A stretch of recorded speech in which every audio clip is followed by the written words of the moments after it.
Love TV, connecting the world.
Greetings, beloved. My name is Dr. Critical Truth Bay from the Hipop Fraternity, Department of Education, and I'm so glad to have you here to the Hipop Fraternity. Who wants to bring you something special today concerning Haiti.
on the highlights of a forgotten nation, Haiti. Haiti has been on the forefront of revolution since 1791. And in 1804, when it dared to become the first free black republic, that has to be punished. And ever since then, Haiti has been paying reparations to the Bank of France with the assistance of the United States. In the 16th century, European powers such as Spain, France, Britain, and the Netherlands established trading posts and forts along the West African coast, gradually extending their control over the societies and African kingdoms through military conquest and political alliances. They were primarily interested in acquiring slaves, as well as other resources such as gold, ivory, rubber, and minerals. The first recorded arrival of African slaves to the New World was in 1502, although these slaves were not brought directly from Africa. It was Juan de Cordoba who sent several of his black slaves from Spain to Hispaniola. It was therefore Nicolas de Ovando who initiated the transatlantic slave trade to the Americas. This marked the beginning of a tragic era in which millions of Africans were forcibly emigrated to the Americas, Hispaniola being the first colony where this practice began. So as a citizen born and raised here in the United States, I find it bittersweet to be not only of Haitian descent, but to also be a descendant of slaves. See, America has a distinct history when it comes to blacks here, but even a more distinct history when it comes to Haiti. And currently, Haiti is under fire, as it has been for many, many years. But more so, the call for aid is specific. The call for revolution is specific. So we have one school called Okrina Policy Training Institute, located in Pétionville, where we have 30 students that have been through quite an ordeal just in the last few weeks. Before we go into the Haitian stories, I want to break down Hipop Fraternity and why is it important to really recognize this organization. The Hipop Fraternity is a brainchild of CEO Kenneth Ivey, who has rose to fame as a celebrity artist, working in the field of music, producing, literary agent. And this think tank was something that 3 years ago wanted to bring a platform for not only entrepreneurs, but musicians, but also for the youth. And so I am a proud member of the Hipop Fraternity. Department of Education is our specialty, and we're working on youth literacy and promoting philanthropy in a way where it touches the hearts and minds of our young people. We want you to join the Hipop Fraternity. If you want to find out more information, you log on to the hiphopfraternity.com where you can sign up. We are part of the California chapter, but there are over 40 chapters nationwide. Current President James C.B. Gray, also a working politician, Sensei Noah, Tony, just a few notables from Kentucky, D.C., Atlanta chapter where our headquarters is. Many of our CEOs nationwide of the HHF chapters are notables in their own right. Many of them have done great work in the community. Right here, HHF California is going to be on the cutting edge of housing and urban planning. So next month, August 19th, we're planning on launching a very important film. Tory Hatch, some may know him as Little Boosie. And so he is promoting youth literacy, and we want you to support this film. It's of the Hipop Fraternity, where this is an organization that is operating on love, peace, and respect. And without it, we cannot prosper. So join the club of makers and doers and shakers and become a fraternity member. So now let's move on to Haiti. Haiti is distinct because the U.S. relations concerning the resources there has always been hidden. Last week, 4 of our youth have been kidnapped, and unfortunately, 1 has been killed. This is upon many atrocities that have been falling upon our youth. Many of it because the lack of transparency when it comes to U.S. relations. when you have gang infestation that has grown since the days of Jimmy Sherry's Year Barbecue, and our young people have been taken hostage and mutilated and abused while the U.S. just sits back and watch.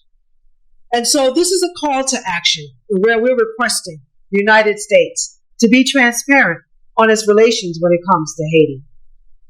Haiti has produced some of the most richest resources down from gold, plenty of it, uranium, coffee, cocoa, sugar. Haiti has been and still is one of the richest countries when it comes to resources. But when it comes to actual freedom, there is none to be found. So we ask you, our brothers and sisters, to join us in this quest to not only launching hip-hop in the hip-hop 50th anniversary this year, but to remember where hip-hop became. Haitians are amongst those of the African nation of where this specific music has come. And just like every other Black invention, it has been exploited. It has been used and made money for many, many, many other nations, many other countries. But for the Blacks, for the melanated, for the original man, there's yet to be restless of a soul. So music is how we release and praise and worship and show homage to our ancestors. Music has where we communicated with each other and how we use the arts to alleviate the abuse and turmoil of a colonizer, the island of Hispaniola. And to this day, the riches and the spoils of the land of Haiti has not been enjoyed by the Haitians themselves, the 90% of African Haitians. It's very important to understand the history of Haiti, where the land first occupied with the Taino nation. We are Taino. We are descendants from the tribe of Judah.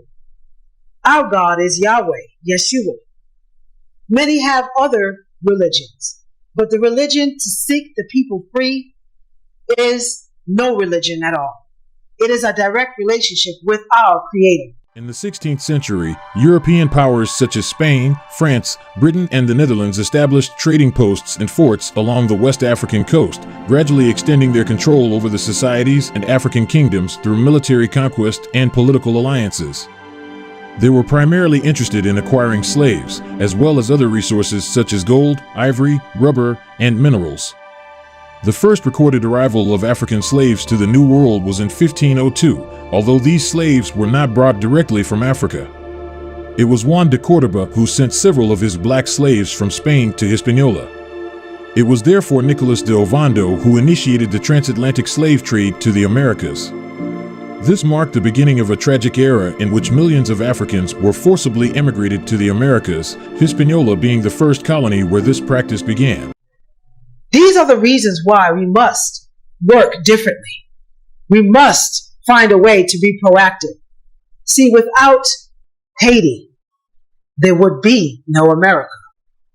The Louisiana Purchase would not have been in the forefront had Napoleon or negotiations of this land in exchange has been made for. So we do pay homage to Toussaint Louverture, who was one of the first revolutionaries to really set the people free.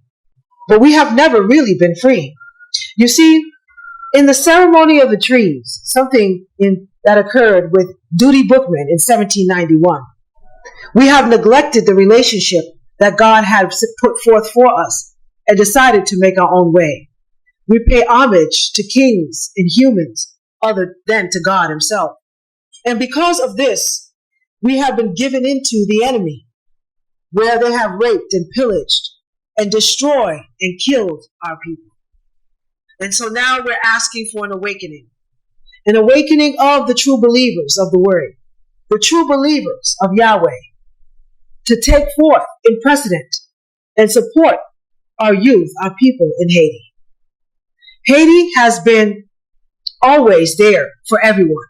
We have been in the forefront of many other countries' revolutionary victories. South America, to say the least.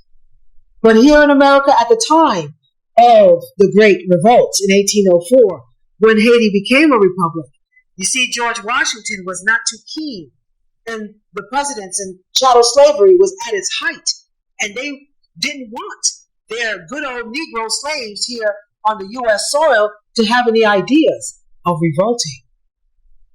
But when you think about how a certain group of people have been taken advantage of still to this day, and as the Irish also suffered as slaves just the same, the race relations here in America in the late 1800s had allowed the Irish to succumb through race wars of white or black.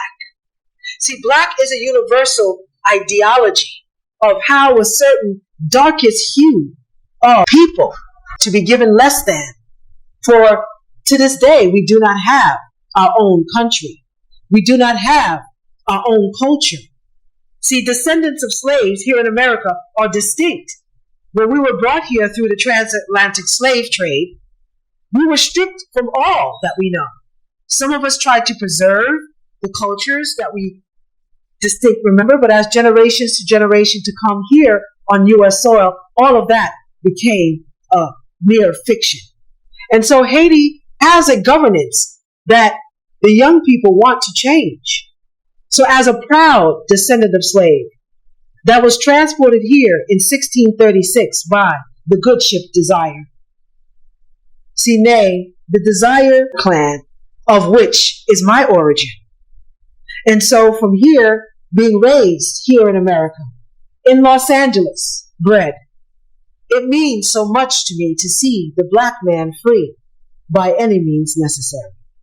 I want to give a special shout out to the Friends of the African Union, to Queen Mother Blakely and Herschel Daniels, as well as our national chairman, Sheikh Imam Akbar, the U.S. Department of State, Brian Nichols. So Brian Nichols, the Assistant Secretary for the State of the Western Hemisphere Affairs, Bureau of Western Hemisphere Affairs, focuses on negotiations and solutions for Haiti. We ask that the Biden administration step forth with Brian Nichols to actually reach those negotiations.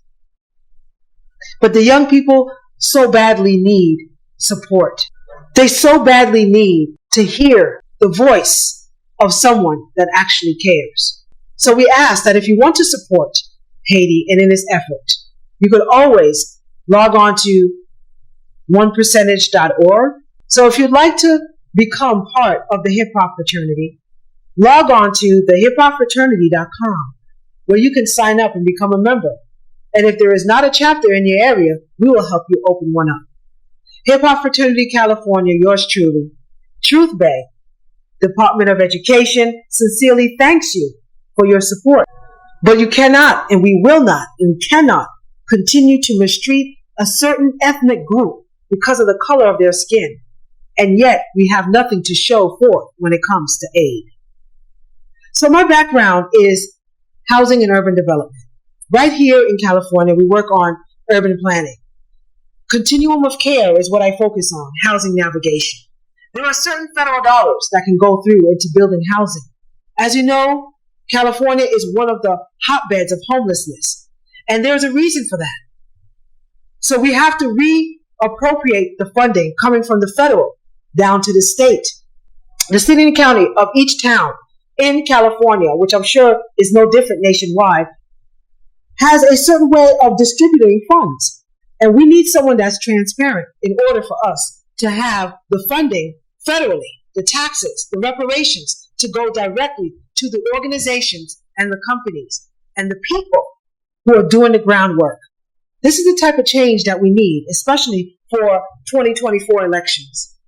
Now, Haiti does not have a current election, which is why November 2024 will be its next elections. So I will put my hat in that bid as a national spokesperson, not only for Haiti, but for descendants of slaves, representing a distinct group of people who request reparations, who still has been paying reparations to this day. See, we as Haitians, we have love for everyone, and that will never change. Revolution is in our hearts, it's in our vein. It'll never go away. And so we ask you to join us in this fight. And the struggle must not continue. It must uphold. So I am yours truly, your National Minister of the Hip-Hop Fraternity, and I hope to see you soon on the streets of revolution.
Block TV, connected, you want.